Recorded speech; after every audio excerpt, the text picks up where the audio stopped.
이 우상의 제물, 특별히 8장에 보면요, 우상의 제물에 대한 이야기가 나옵니다. 우상의 제물을 바라보는 고린도 교인들의 시각이 있었어요. 좀 믿음이 있다고 하는 사람은 우상이 뭐 아무것도 아닙니다, 이렇게 생각을 하는 사람이 있었고요. 또 반대로 처음 믿는 초신자들이 아닌 우상에 대해서 제물에 대해서 되게 두려워하는 사람들이 있었어요. 그래서 우상의 제물을 먹으면 안 된다라는 그런 사람들이 있었던 거죠. 그래서 바울에게 편지를 보낸 거라고 이야기를 했어요. 이 고린도전서는 여러 가지 문제가 있어서 이 문제를 어떻게 해결했으면 좋겠습니까? 이렇게 처음 고린도 교회를 세운 바울에게 사람들이 편지를 보낸 거예요. 그거에 대한 답장이에요. 그러니까 이 내용을 보면서 어떤 질문을 해서 이런 답을 했겠구나 하는 것을 유추해 볼 수가 있는 거죠. 그래서 이때 얘기하는 게 뭐냐면 우상은 없다. 우상의 제물 사실 아무것도 아니다. 그러나 그 우상의 제물 때문에 그걸 먹는 거에 두려워하는 사람이 있다면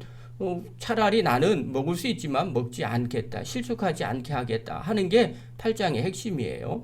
그러면서 9장에 보면 바울이 사례를 받지 않는 부분을 이야기를 해요. 나도 게바처럼 베드로처럼 그렇게 사례를 받지 아니할 권리가, 사례를 받을 권리가 나에게도 있다, 뭐 이렇게 이야기를 해요. 그 얘기는 누군가가 얘기한 거죠. 바울은 진짜 사도가 아니다. 진짜 12명의 사도만 사도고, 그래서 그들은 당연히 교회에서 사례 주는 거고, 이분은 자기가 일하면서 돈을 벌지 않느냐, 사례 받지 않는 이유가 바로 여기에 있다. 그 이면에는 이의 가르침이, 그 사도들의 가르침은 위대한 거고 바울의 가르침은 좀 못 미친다, 아니면 진짜 사도가 아니다, 뭐 이런 이야기를 한 거예요. 그래서 그런 부분에서 답을 해주는 거죠. 나도 충분히 사도들처럼 그렇게 사례를 받을 수 있다. 그러나 내가 더 많은 사람을 얻기 위해서 사역하는 것이다. 그래서 이웃사랑을 위해서 권리를 포기하는 거다라는 것을 강조합니다. 그게 9장이고요. 10장에는 다시 우상 숭배에 대한 이야기가 좀 나옵니다. 그래서 이 부분을 특별히 제사하는 문제를 어떻게 해야 될 거냐 하는 부분을 설명을 해주고 있어요. 그리고 난 뒤에 14절 한번 읽지 않았지만 14절을 보면 어저께 나오는 내용. 그런즉 사랑하는 자들아 우상 숭배의 일을 피하라, 이렇게 말해요. 그러니까 우상 숭배하는 일을 우상은 아무것도 아닌데 없는 건데 왜 피하라고 이야기를 하는가? 이 이유가 뭐냐면 19절과 20절에 설명을 해줘요. 그런즉 내가 무엇을 말하느냐? 우상의 제물은 무엇이며 우상은 무엇이냐? 우상의 제물이나 우상이나 다 아무것도 아니라는 거예요. 그런데 20절에 이렇게 이야기하죠. 20절 없죠? 20절에 이렇게 이야기를 해요. 무릇 이방인이 제사하는 것은 귀신에게 하는 것이요. 그러니까 우상은 아무 의미가 없다는 거예요. 제물도 아무것도 없어요. 그런데 우상 숭배하는 일은 피하는데, 거기 가서 제사 드리고 뭐 이런 하는 것들을 피하라는 거죠. 당시에 고대에는 신전에서 제사를 드리는 일이 당연했었어요. 그리고 또 왜 제사를 드려야만 중요한 이유가 뭐냐면 거기서 제사를 드려야만 같은 공동체 이론으로 생각을 했어요. 그래서 고린도 당시에는요, 길드라는 게 있었어요. 그때 당시에 조직이죠. 그래서 자기가 어떤 일을 하려면, 예를 들면 바울 같은 경우는 천막 치는 일을 했어요. 그러면 천막 치는 사람들의 길드가 조성이 돼 있어요. 그래서 그 안에 들어가야만 일을 제대로 할 수 있었거든요. 그럼 그 사람들이 무엇을 하느냐? 그곳에서 일을 잘하게끔 해달라고 신께 제사를 드리죠. 우리도 요즘도 그렇죠. 제사 뭐 새로운 가게를 하거나 뭘 창업하면 고사를 지내게 되죠. 그런 거나 마찬가지예요. 그러니까 그런 걸 하면서 어떤 분은 그런 생각을 갖는 거죠. 나는 아무런 꺼리낌이 없다, 우상 없으니까 뭐 저래도 상관없다, 이렇게 이야기하는 사람들도 있는 거죠.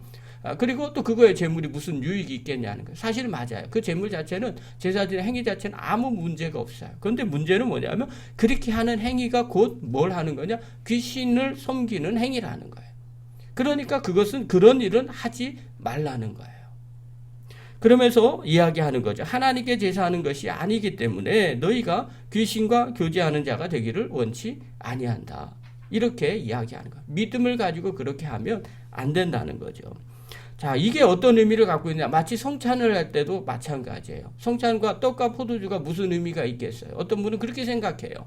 예, 그냥 물리적으로 보면 아무런 문제가 되지 않고 아무런 느낌이 없는 겁니다. 그러나 우리는 그게 주님의 몸이고 주님의 피라고 믿고 있거든요. 믿으면서 성찬에 참여하니까 주님의 은혜에 함께 참여하고 주님이 내 안에, 내가 주님 안에 거하는 거죠. 이와 마찬가지로 제사를 드릴 때 그렇게 드리면 재물은 아무 의미가 없겠지만 귀신을 섬기는 일이 된다는 거예요. 그래서 우상 숭배하는 일은 절대로 피해야 된다는 겁니다. 자, 그러면 어떻게 합니까? 주변에서 제사 드린다고 하는데 또 그런 재물에 대한 것들 또 우상 앞에 드려진 제사 드리고 난 다음에 나오는 그런 것들은 도대체 어떻게 해야 됩니까? 그 음식은 또 어떻게 해야 됩니까? 결론을 이야기를 해줘요. 오늘 23절 한번 봅시다. 23절 읽겠습니다. 시작. 모든 것이 가하나 모든 것이 유익한 것이 아니요 모든 것이 가하나 모든 것이 덕을 세우는 것은 아니니. 자, 강한 자들이 어떻게 생각해서 우상 없어요. 재물 먹어도 상관없어요. 그리고 이야기를 하는 거예요. 그래서 제사에 참여하기도 하고 또 재물을 먹는 사람들에 대한 결론을 얘기해 주는 거죠. 야, 그게 다가 아니다. 네가 알고 있는 지식 그게 다가 아니다. 그러니까 다 먹어도 상관은 없다. 그러나 그게 유익하냐? 그게 덕을 세우는 거냐? 그건 아니라는 거예요. 그러니까 우리가 무엇을 하든지 간에 자유함을 갖고 하는 거 아무 문제 없어요. 또 지식을 갖고 그 일을 행하는 거에 전혀 문제가 없어요. 다만 그 행위가 유익한 행위냐, 덕을 세우는 행위냐, 거기에도 관심을 두었으면 좋겠다는 거예요. 여러분, 성숙한 성도일수록 사실은 남을 존중해 줍니다. 어린아이들의 특징은요, 자기 마음대로 하는 겁니다. 내 생각에 오르면 옳은 대로 그대로 하는 거죠. 그러나 성숙한 사람일수록 어떻게 해야 될까요? 덕을 세우는 데 관심을 둡니다. 나이가 들어도요, 어떤 분은 옳고 그름만 정말 중요하게 여기는 분들이 계세요. 맞습니다. 제 스타일도 좀 그런 스타일이거든요. 그런데 때로는요, 그거보다 더 중요한 게 있어요. 그게 바로 뭐냐면 덕을 세우는 건가, 그리고 다른 사람들을 배려하고 있는 건가. 이것이 때로는 더 중요하다는 거예요. 신앙생활 할 때도요, 믿음이 좋은 사람들이라고 생각하는 분들은 늘 이것을 생각하셔야 됩니다. 내가 갖고 있는 지식을 뽐내는 것이 아니라 또 나는 이 정도의 믿음이 있어, 그러니까 이렇게 해도 돼 라고 생각할지 모릅니다. 그러나 그것이 꼭 유익하거나 덕을 세우는 게 아니라는 거예요. 그럼 진짜 우리의 관심은 성숙한 사람은 자기의 지식을 넘어서서 타인을 바라보는 거죠. 믿음이 연약한 자들을 바라보는 거죠. 그들에게 어떤 영향을 끼치는가. 그렇다면 때로는 내가 제한할 수도 있게 된다는 겁니다. 그러면서 24절에 이렇게 말합니다. 우리 한번 읽겠습니다. 시작. 누구든지 자기의 유익을 구하지 말고 남의 유익을 구하라. 여러분, 이게 바로 내 중심에서 타인 중심으로 바꾸는 거죠. 이게 배려라고 말하는 겁니다. 그래서 무엇이든 다 신앙생활을 할 수 있어요. 예, 할 수 있습니다. 그러나 반드시 여기서 봐야 될 게 남의 유익이 더 중요하다는 겁니다. 그래서 우리가 그 부분을 잘 보셔야 돼요. 나는 그런 거 안 해도 믿음을 잘 지켜요. 예, 충분히 지킬 수도 있습니다. 그러나 그걸 통해서 다른 사람들, 믿음이 연약한 사람들이 어떻게 볼지를 보셔야 됩니다. 그래서 그렇게 바라볼 줄 알아야 되는 거죠. 한국교회는요, 이런 부분이 좀 약합니다. 그러니까 우리가 자꾸 안 좋은 것만 이야기하고요, 막 형식이 나쁘다고 말합니다. 예, 충분히 그렇게 생각할 수 있어요. 그러나 그 형식을 통해서 믿음이 연약한 자들이 믿음을 세우게 되는 거죠. 그럴 때 믿음이 좋은 사람들이 그것을 어떻게 해요? 할 수 없어도 해야 되는 거죠. 또 나는 충분히 안 해도 되지만 꼭 해야 되는 거죠. 그것이 다른 사람의 유익을 구하는 자세라는 겁니다. 자, 그러면서 25절과 26절 한번 보십시오. 읽겠습니다. 시작. 무릇 시장에서 파는 것은 양심을 위하여 묻지 말고 먹으라. 이는 땅과 거기에 충만한 것이 주의 그 시민이라. 자, 이것은 우상에게 바쳐진 고기를 이야기를 하는 거예요. 시장에서 파는 것은 어떻게 하느냐? 양심을 위해서 아예 묻지도 말라는 거예요. 이것은 누구에게 하는 거냐면요, 약한 자들을 위해서 하는 교훈이에요. 이때 당시에는요, 고기를 어떻게 먹느냐? 지금처럼 고기가 많아서 그냥 마음껏 사 먹는 시대가 아닙니다. 이때 고기는요, 대부분 신전에서 바쳐진 고기가 시장으로 흘러 나오는 겁니다. 그리고 또 자기가 진짜 부자라면 자기가 직접 아마 이렇게 잡아서 먹을 수 있었을 거예요. 그러나 고린도 지역은 목축이 발달하는 그런 지역이 아닙니다. 자기네 집에서 잡아서 먹는 사람들은 극히 드물고요. 대부분은 시장에서 나오는 겁니다. 그래서 시장에서 오는 것은 또 어디에서 오느냐? 대부분 신전에서 바쳐진 것들이 시장으로 흘러나오게 되는 거죠. 자, 그러니까 그것을 바라볼 때 어떻게 하느냐? 시장에서 파는 것은 양심을 위해서 거기서 물어보는 거죠. 이거 어디서 나온 거예요? 도축이 어디서 이런 식으로 해가지고 물어볼 필요가 굳이 없다는 겁니다. 왜냐하면 다 하나님의 것이에요. 또 우상은 없기 때문에 그래요. 그러니까 아예 처음부터 묻지 말라는 거예요.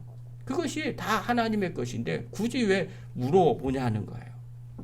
자, 이것은 시장에서 파는 고기에 한정이 되는 거죠. 그러면 제사 드리면서 내가 그곳에 참여해서 먹는 고기는 어떻게 해요? 그건 당연히 먹지 말라는 거예요. 왜냐하면 그것은 우상에게 바쳐진 제물이고 그 뒤에 제사를 드릴 때 그 뒤에 우상이 있기 때문에 귀신을 섬기는 거기 때문에 그런 건 아예 우상의 일을 배척하라고 이야기를 한 거죠. 자, 그러면서 27절을 한번 보십시오. 27절 읽겠습니다. 시작. 불신자 중 누가 너희를 청할 때 너희가 가고자 하거든 너희 앞에 차려놓은 것은 무엇이든지 양심을 위하여 묻지 말고 먹으라. 자, 누가 초청을 했어요? 불신자 중에 누가 나를 초청을 했어요. 우리 집에 오셔서 같이 밥 한 끼 듭시다. 이렇게 얘기했어요. 어저께도 우리 남성교회하고 3여성교회가 저희 집에 와서 단합대회를 했어요. 그때 고기를 사갖고 왔잖아요. 그러면 그걸 보고 뭐라고 얘기하느냐. 아, 이게 어떤 걸까? 신전에서 나온 거예요? 아니에요. 뭐 이렇게 생각을 하는 거죠. 그럴 때는 처음부터 아예 물어보지 말라는 거예요. 내가 손님으로 갔는데 이게 거기서 나왔니 저기서 나왔니 그렇게 따질 필요가 없다는 거죠. 만약에 그렇게 따지면 그 초청한 주인이 어떻게 받아들이겠어요? 같이 식사하자고 하는데 거기서 따지고 있으면 당연히 교제가 될 수가 없는 거죠. 그러면 불신자들과는 교제할 수가 없게 되는 거예요. 그러니까 그런 거에 대해서는 아예 일체 따지도 않고 그냥 즐겁게 교제하고 먹으라는 거죠. 자, 그런데 그 다음에요. 거기에서 어떤 일이 벌어지느냐? 28절과 29절 한번 보십시오. 읽겠습니다. 시작. 누가 너희에게 이것이 재물이라 말하거든 알게 한 자와 그 양심을 위하여 먹지 말라. 내가 말한 양심은 너의 것이 아니요 남의 것이니 어찌하여 내 자유가 남의 양심으로 말미암아 판단을 받으리요. 여기서 뭐라냐면 누가 너희에게 이것이 재물이라 말하거든 이렇게 얘기해요. 그러니까 너희에게 이것이 재물이라는 것은 앞에 불신자가 청할 때 나온 음식, 고기를 이야기하는 거예요. 자, 그거를 옆에서 누가 이렇게 얘기했어요. 그러니까 나 말고 다른 사람이 그거를 이게 바로 재물입니다. 그 재물 앞에서 나왔던 그 고기예요. 이렇게 말한다는 거죠. 자, 그러면 이렇게 말하는 사람이 누굴까요? 내가 불신자 집에 초청을 받아서 갔는데 이렇게 말하는 사람은 같이 밥 먹으려고 하는데 이렇게 말하는 사람은 두 사람밖에 없을 거예요. 첫 번째 사람은 집주인이 그렇게 말할 수 있겠죠. 자, 이거 우상에게 바쳐진 재물이에요. 이거 재물 고기예요. 이렇게 이야기하는 거. 그럼 주로 누가 하냐면 집주인이 이렇게 얘기하는데 왜 이렇게 얘기하느냐. 이 사람 그리스도인이지만 나는 우상을 섬기는 이방 종교 사람이에요. 그런데 당신 이거 먹을래요? 뭐 전도하려고 그 사람들도 전도하려고 혹시 그럴 수 있다는 거죠. 자, 그러면 먹지 말라는 거예요. 아예 먹지 말라는 거예요. 난 그리스도인이라는 걸 분명하게 드러내라는 거죠. 그래서 굳이 먹을 필요 없다는 겁니다. 그리고 또 하나 옆에서 같이 간 누군가가 좀 믿음이 좀 연약한 사람이겠죠. 그 사람이 얘기를 하는 거죠. 아니 바울 선생님 이거 혹시 우상의 제물 아닙니까? 이렇게 그 제물 고기 아닙니까? 이거 먹어도 돼요? 이렇게 물어보는 거죠. 그럴 때는 어떻게 해야 되느냐? 그 양심을 그 사람이 그것 때문에 깨름직하고 문제가 될 거라니까. 차라리 그럴 때는 먹지 말라는 거예요. 그러면서 29절에 얘기하는 거죠. 내가 말한 양심은 너희의 것이 아니야. 아니 나는 충분히 먹을 수 있어요. 우상도 없고 재물 그거 상관없어. 이렇게 말할 수 있어요. 다 하나님의 것이니까요. 그렇게 하지만 내 양심이 아니라 옆에 있는 사람이 또 집주인이 그걸 갖고 쳐다보고 있으니까 그 양심을 위해서 어떻게 해야 되느냐? 먹지 말라. 나는 떳떳하지만 주변 사람들의 그 마음의 양심은 어떻게 생각하고 있는지를 알기 때문에 차라리 그럴 때는 먹지 말라고 이야기를 하는 거죠. 자, 그러면서 31절 한번 보십시오. 31절 31절부터 33절입니다. 시작. 그런즉 너희가 먹든지 마시든지 무엇을 하든지 다 하나님의 영광을 위하여 하라. 유대인에게나 헬라인에게나 하나님의 교회에나 거치는 자가 되지 말고 나와 같이 모든 일에 모든 사람을 기쁘게 하여 자신의 유익을 구하지 아니하고 많은 사람의 유익을 구하여 그들로 구원을 받게 하라. 자, 그러면 먹으라는 거예요? 먹지 말라는 거예요? 어떤 사람은 먹으라고도 얘기하는 것 같고 먹지 않는다고 얘기하는 것 같기도 해요. 그렇죠? 마음이 강한 사람들은 이거 별거 아니야. 그러면 사람들에게는 주변 사람들 생각해서 먹지 마. 또 연약한 사람들에게는 우상의 제물 아무것도 아니니까 그냥 묻지 말고 그냥 양심을 묻지 말고 그냥 같이 먹고 즐겨. 그래야 불신자들도 구원해. 이렇게 이야기하는. 그럼 뭐예요? 모든 게 다 하나님의 영광을 위해서 해. 그때 상황을 봐서 정말 하나님의 영광이 돌려지는 게 무엇인가? 그것을 생각을 해. 그러면서 32절에 보면 거치는 자가 되지 않았으면 좋겠어. 어디에서나 자기만 생각하지 말고 옆에 있는 사람 생각하고 하나님 생각해서 절대 거치는 자가 되지 않았으면 좋겠어. 그러면 핵심이 뭐예요? 구원을 받게 하는데 관심을 뒀으면 좋겠어. 그럼 무엇을 하든지 먹든지 마시든지 하나님 영광을 위해서 또 주변 사람들을 구원하기 위해서 거기에 따라서 그때 상황 바꿔서 행했으면 좋겠다. 그렇게 이야기를 해요. 그러면서 결론을 하나 말해요. 11장 1절입니다. 읽겠습니다. 시작. 내가 그리스도를 본받는 자가 된 것 같이 너희는 나를 본받는 자가 되라. 나를 본받는 자가 되라는 거예요. 이 단어만 딱 띄워놓으면요. 바울은 엄청나게 좀 대단한 신앙인이고 되게 교만한 것처럼 보여지는 거예요. 아니 나를 본받아 이렇게 말하는 거죠. 그런데 이것은 그런 의미를 갖고 있는 게 아니에요. 이때 당시에는 어떻게 생각했냐면요. 누구를 따라가는 신을 섬긴다는 것은 그 앞에 있는 사람을 쫓아가는 거예요. 그러니까 스승을 쫓아가는 거죠. 앞에 있는 사람이 눈에 보이니까 멀리 있는 것은 잘 보이지 않잖아요. 또 인간이 신에 대해서 정확하게 다 알 수 없다고 생각을 했었어요. 그래서 스승들을 두는 거예요. 그리고 그 사람의 발자취를 쫓아가는 거거든요. 그런 문화였어요. 그래서 바울이 얘기하는 것처럼 내가 정말 주님 그리스도를 쫓아가는 것처럼 나 예수님 표대를 향해 달려가는 것처럼 너희도 나를 보면서 주님을 향해 달려가기를 바란다. 그렇게 이야기하는 거예요. 여러분 이것은요 지금도 동일해요. 실제로 우리가 가끔 그런 얘기하죠. 새 신자가 오건 누가 오건 간에 우리 안에 성령님 계시니까 성령님과 동행하십시오. 이렇게 얘기합니다. 근데 사실 엄밀히 말하면 그것은요 신앙생활 오래 해서 성령님과 교제가 충만한 사람들이 하는 이야기예요. 대부분 초신자들이나 처음 시작하는 사람들은요 다 믿음의 선배들을 보고 쫓아가요. 집사님, 권사님, 또 장로님 어떻게 신앙생활 하시나, 또 그분들이 어떻게 말하시는가, 또 그분들이 어떻게 따라가는가, 어떤 일을 하고 있는가, 그걸 보면서 자기도 그것을 하나씩 하나씩 쫓아갑니다. 그래서 그것이 결국 나를 본받는 자가 된다라는 그런 의미를 갖고 있어요. 자, 그렇다면 오늘 본문을 통해서 몇 가지 살펴볼게요. 첫 번째입니다. 항상 결정할 때요. 나의 유익이 아니라 남의 유익을 생각을 하십시오. 신앙인이라면 당연히 그렇게 생각하는 거죠. 이것은요, 입장 바꿔서 생각하는 것과 똑같습니다. 그것이 배려라고 하는 겁니다. 전도하기 위해서도 남의 시선을 어떻게 바라보겠는가. 그래서 때로는 나의 행동들을 제한할 수도 있다는 거예요. 얼마든지 나는요, 정말 주님 안에서 자유하게 살 수 있습니다. 그러나 그것을 때로는 제한하는 거죠. 남의 유익을 기준으로 두고 있기 때문에 그래요. 이것이 좀 성숙한 사람들의 모습이에요. 두 번째입니다. 굳이 남에게 시험 들 만한 그런 일은 하지 않았으면 좋겠습니다. 우리가 가끔씩 많이 배우고 또 은혜가 있다고 하면요. 주변 사람들을 시험케 하는 행동들을 간혹 해요. 왜냐하면 내 믿음이 있기 때문에 그렇죠. 그러나 그것 때문에 오히려 다른 사람들이 시험에 둘 수가 있어요. 여러분 무의식적으로 행하는 행동들은 우리가 어찌할 수 없어요. 그러나 우리가 아예 의도적으로 그렇게 시험 들 만한 행동들은 할 필요가 없는 거죠. 어떤 분이 저한테 그런 이야기, 목사님도 술집에 갈 수 있어요? 아니, 당연히 가죠. 그런데 굳이 갈 필요가 있겠습니까? 괜히 주변 사람들 시험 들게 할 필요는 전혀 없어요. 제가 가서 술을 먹겠어요? 뭐 하겠어요? 그런 건 하지 않거든요. 그렇다고 나는 떳떳해, 나는 자유해 하면서 갈 필요가 제가 하등의 이유가 없습니다.